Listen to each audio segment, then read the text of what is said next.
Hello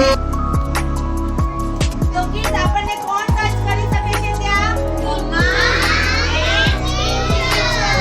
okay, બીજા કોઈને પણ આપણે ટચ કરવા દેવાનું. હવે દિવાળીનું વેકેશન છે તો તમે મારી ઘરમાં જવાના છો?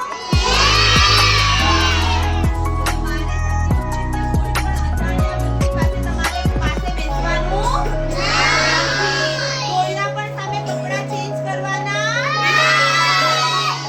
આપણે કોઈની બાજુમાં બેસવું હોય તો દૂર બેસવાનું, કોઈના ખોળામાં બેસવાનું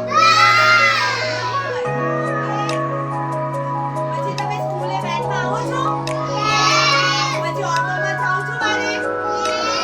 તો કોઈ પણ અજાણ્યા વ્યક્તિના ટચ કરવાના, એમની સાથે વાત કરવાની અને એમની પાસેથી કોઈ વસ્તુ લેવાની okay. So what is good touch? આને ગુડ ટચ કહેવાય? Good touch. આને ગુડ ટચ કહેવાય.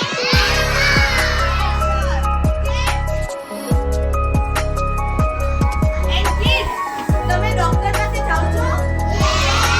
તો ડોક્ટર પણ તમને ક્યારેક ટચ કરે છે? તો ડોક્ટરને અલાઉડ છે કે એ લોકો આપણું ચેકઅપ કરે. શું કરતા હોય છે? એટલે ડોક્ટરને ત્યાં ટચ કરવાનું અલાઉડ છે. પણ ડોક્ટર પાસે જાઓ ત્યારે ઓલવેઝ મમ્મા યા તો ડેડીને બાજુમાં જ ઊભા